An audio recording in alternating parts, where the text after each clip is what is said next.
Buenas gente del bajo mundo.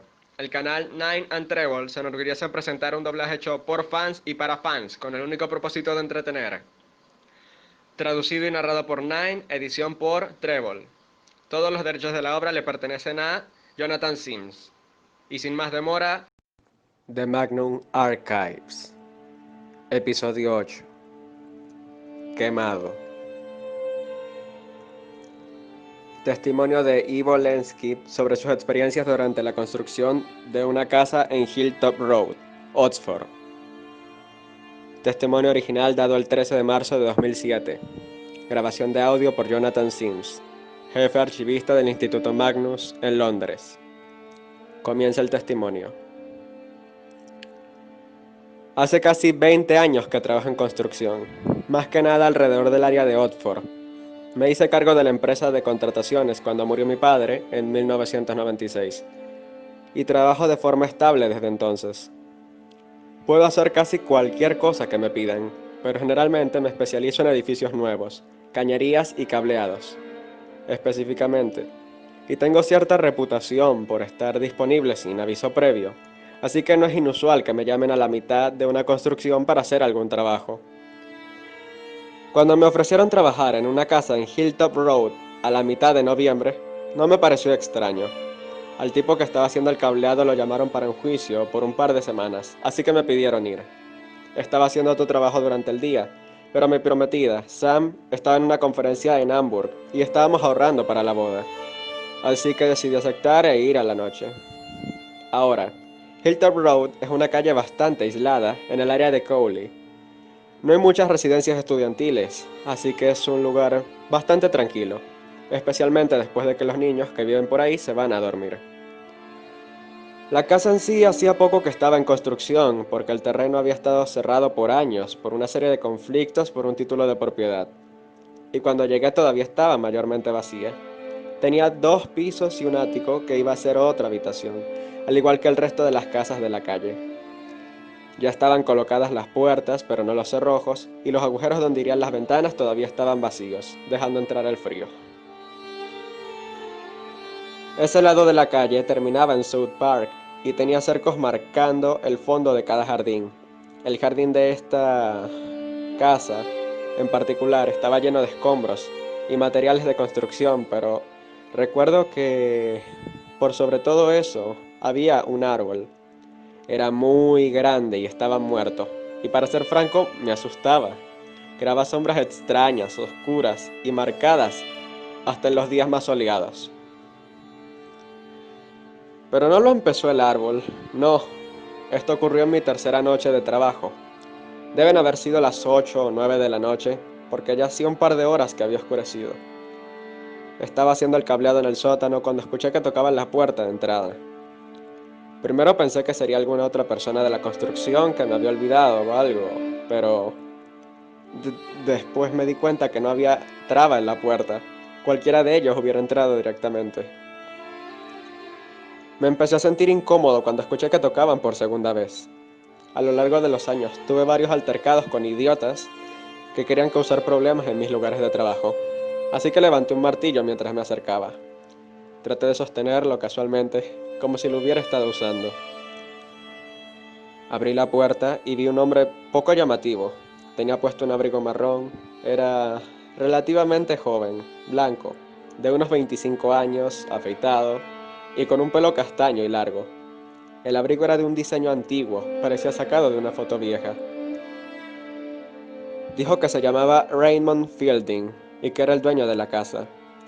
Mientras él hablaba, me di cuenta de que estaba sosteniendo el martillo con más y más fuerza, aunque no sé por qué. Le pregunté si tenía alguna identificación o documento y él me dijo que sí, me lo entregó lo que parecía, al menos para mí, la escritura tanto de la casa como del terreno. Y efectivamente, enlistaba a un hombre llamado Raymond Fielding como dueño. Así que lo dejé entrar. Me disculpé por la brisa y le dije que las ventanas iban a colocarse en los próximos días, pero que hasta entonces iba a estar frío. No me respondió. Solo caminó hasta el marco vacío de la ventana de atrás y se quedó mirando al patio. Traté de seguir trabajando sin dejar de mirar al extraño. Toda la situación me incomodaba, pero No parecía estar haciendo nada sospechoso. Solo estaba allí parado, mirando el patio, así que me concentré en el cableado. Después de 1 o 2 minutos noté un olor fuerte, muy fuerte y desagradable. Pensé que había conectado mal algo, pero no. Olía a pelo quemado.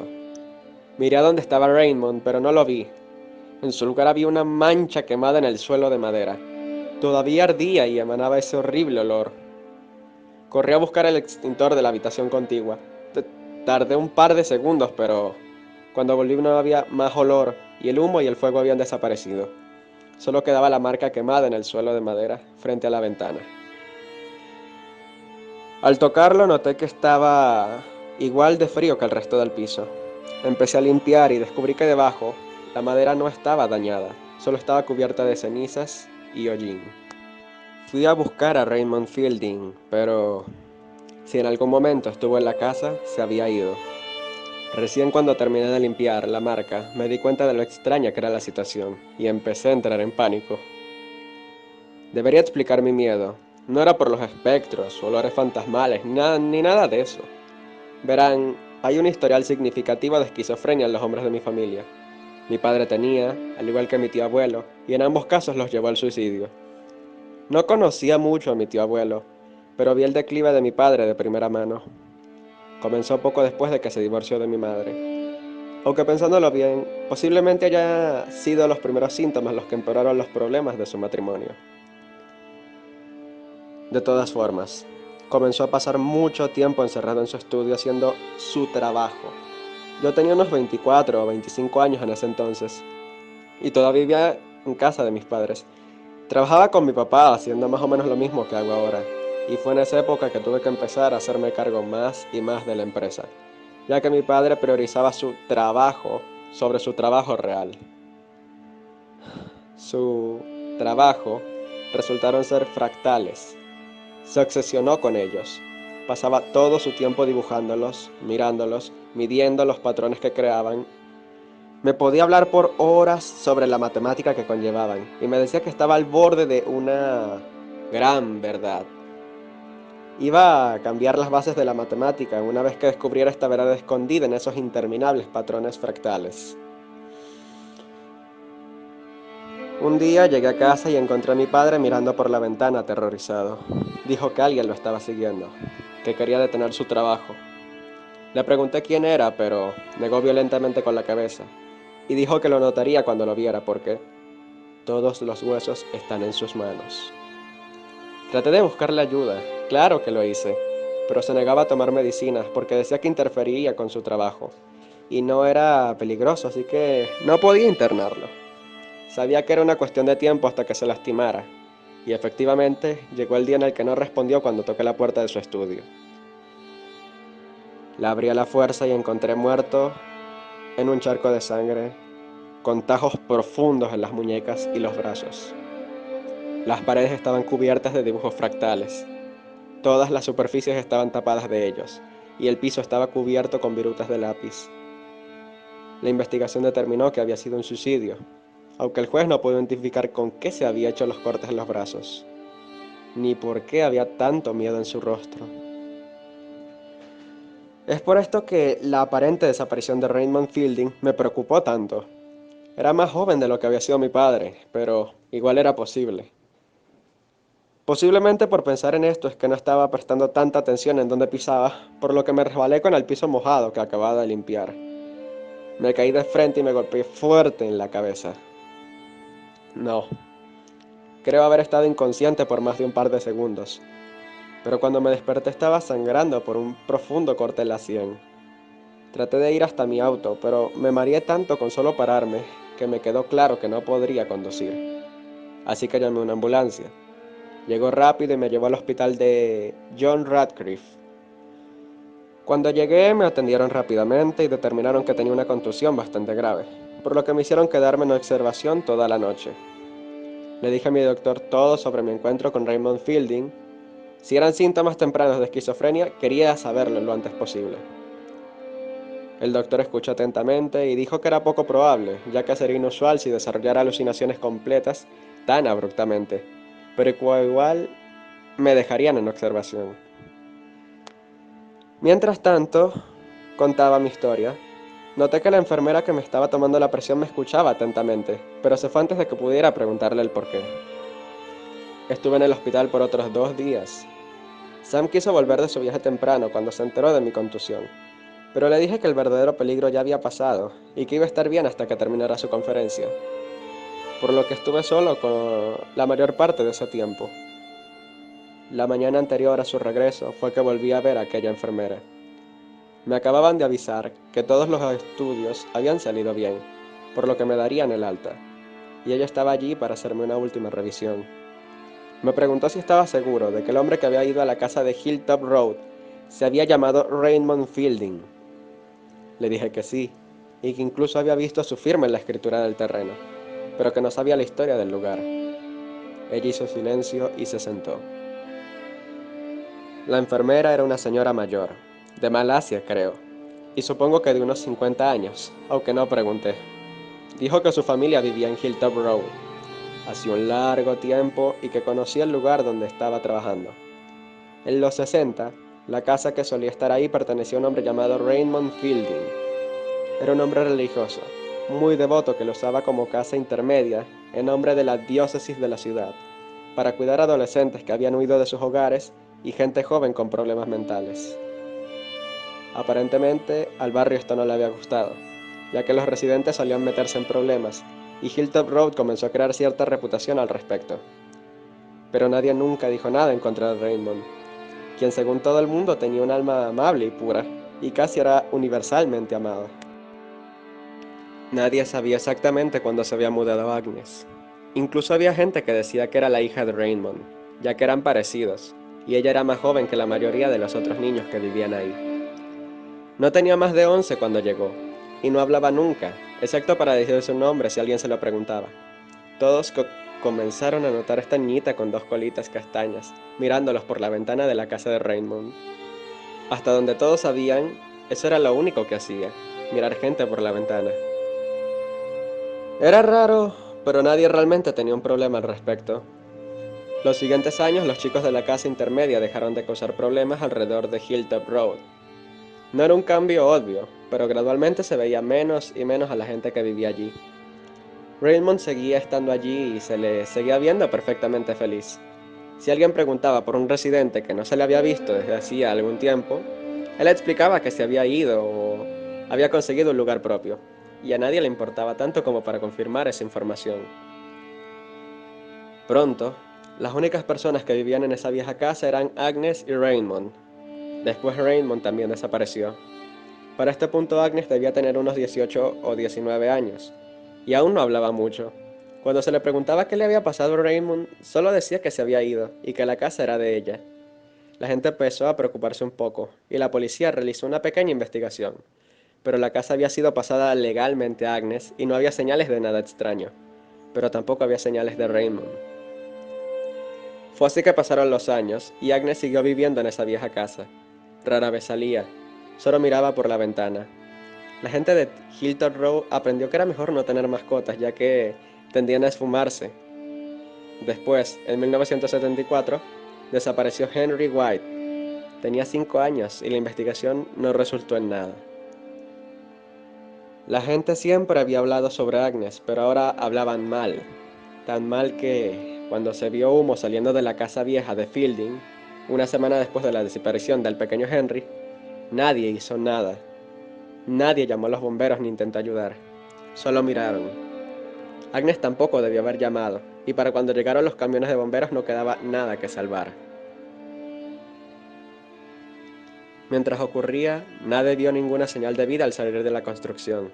Ningún grito, ningún movimiento, nada más que las llamas. Cuando finalmente apagaron el fuego, que encontraron restos humanos, pero no era Agnes ni era Henry White.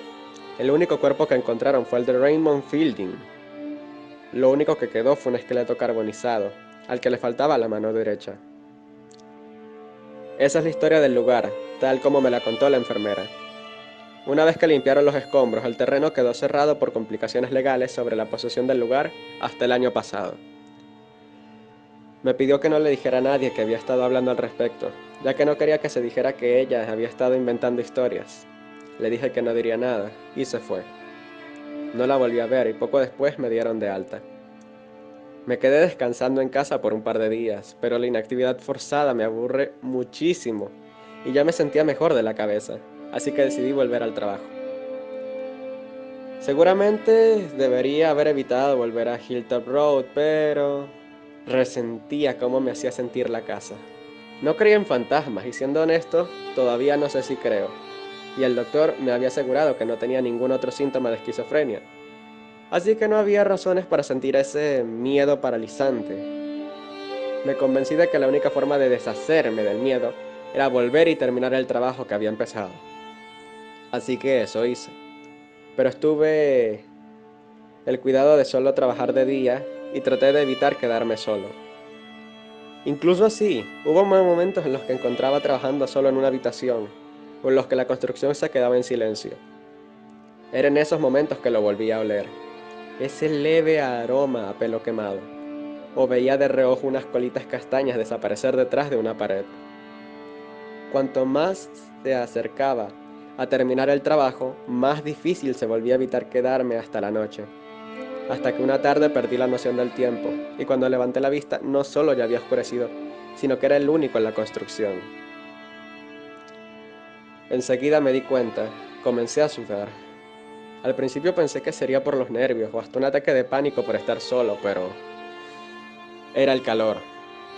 Un calor que parecía de mis huesos e irradiar de mi cuerpo. Me quité el gorro y la chaqueta, pero sentí más y más calor, hasta que sentí que me estaba cocinando desde dentro. Traté de gritar, pero no podía respirar y no me podía mover. Me estaba quemando. Alguien tocó la puerta y la sensación desapareció abruptamente. Tenía frío de nuevo y estaba tirado en el suelo. Me paré con dificultad mientras tocaban de nuevo. Me temblaba la mano mientras abría la puerta. Para ese momento ya no sabía qué esperar. ¿Sería Raymond otra vez? ¿Agnes? ¿O alguna otra cosa que venía a anunciar el final de mi lucidez? Lo que no esperaba era un cura católico. Era bajito y corpulento, con el pelo corto y arrugas alrededor de la boca. Se presentó como Padre Edwin Burroughs y me dijo que Annie le había pedido que viniera a hacer una visita. No sabía quién era Annie. Se lo dije y pareció confundido. Dijo que era enfermera en el hospital John Radcliffe. Esto calmó mis miedos lo suficiente como para que lo dejara entrar, y le pregunté si era algún tipo de exorcista. El padre Burroughs sonrió y me dijo que sí, que exactamente eso era. Así que le conté mi historia mientras examinaba la casa. Asentía mientras le contaba lo que pasó. Ocasionalmente preguntaba sobre qué se decía sobre la casa o cómo me había sentido. Finalmente pareció satisfecho y dijo que haría lo que podía. Me explicó que los exorcistas en realidad eran solo para demonios y que no podía hacerlo con fantasmas, al menos no oficialmente. Aparentemente, si los fantasmas existen o no es una pregunta tan divisiva, tanto dentro de la iglesia como fuera de ella. Pero haría algunas bendiciones y vería si podía ayudar. Me pidió que esperé afuera mientras trabajaba, así que me fui al patio de atrás y esperé. Parado allí en el frío, mis ojos se dirigieron al árbol otra vez. Ese maldito árbol. No sé por qué, pero en ese momento sentí un intenso y profundo enojo hacia ese árbol. Levanté una palanca que estaba tirada sobre unas maderas apiladas cerca y tomando impulso arremetí contra el tronco, enterrándola con toda mi fuerza. Sentí algo caliente y mojado salir de donde había golpeado. ¿Savia? No, no se sentía como savia. Apunté con mi linterna y vi sangre saliendo del árbol herido. Se escurrió por la palanca y goteaba en la tierra formando ríos de sangre. Al acercarse a las raíces vi algo más en la luz de la linterna. Desde la base del árbol se asomaban viejas y oscuras quemaduras. En ese momento tomé mi decisión. Fue fácil, como si destruir ese árbol fuera lo único para hacer, el único camino a seguir. Encontré una larga cadena entre los materiales de construcción que había en el patio y la enrollé en el tronco, aún sangrante. Después la enganché a mi auto. Sacarlo me tomó menos de un minuto y no hubo más sangre. Cuando el árbol yacía de costado, arrancado de raíz y sin poder, miré dentro del agujero que había dejado y noté algo tirado en la tierra. Bajé y saqué lo que resultó ser una pequeña caja de madera, de unos 15 centímetros cuadrados, con un intricado patrón tallado del lado exterior. Estaba cubierta de líneas talladas que se doblaban y cruzaban entre ellas, haciendo difícil dejar de mirarla. Abrí la caja y dentro encontré una manzana verde. Parecía fresca, brillante, con una capa de rocío, como si lo hubiese encontrado en una fría mañana de primavera. La levanté. No me la iba a comer, no soy así de estúpido. Pero esto me confundió más que los árboles sangrantes o quemaduras fantasmales. Al sacarla de la caja comenzó a girar. La cáscara se volvió marrón y comenzó a machucarse y pudrirse en mi mano. Después se partió, y de ella salieron arañas, docenas, cientos de arañas saliendo de esta manzana que se estaba pudriendo enfrente de mis ojos. Grité y la solté antes de que alguna pudiera tocarme el brazo. La manzana cayó al piso y explotó en una nube de polvo. Retrocedí unos pasos y esperé hasta que estuve seguro de que todas las arañas se habían ido, antes de levantar la caja otra vez. La golpeé con la palanca y tiré los pedazos en un pozo. El padre Burroughs volvió poco después de eso. Me dijo que había dicho sus plegarias y que esperaba que fuera de ayuda. Vio el árbol caído, pero no preguntó nada al respecto. En vez de eso me dio su tarjeta y me dijo que lo llamara si tenía algún otro problema. La casa no se sentía distinta, pero ya no había olor a pelo quemado, ni calor, ni fantasmas, ni nada extraño que pudiera ver.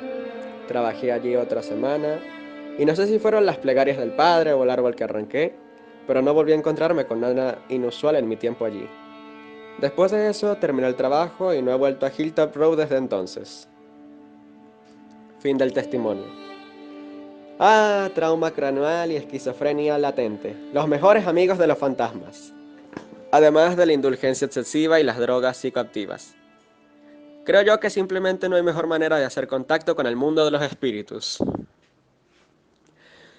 Aún así, olvidando la palabrería, la historia del 105 de Hilltop Road precisa investigación.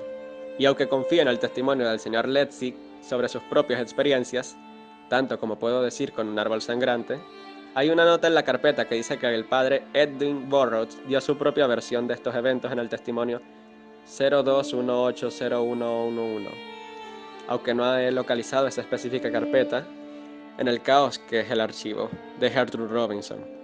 La posibilidad de que haya corroboración externa le da cierta credibilidad al salvaje cuento del señor Leipzig. Ninguna otra persona que haya trabajado en la construcción en esa época ha anunciado disturbios como los reportados por el señor Leipzig.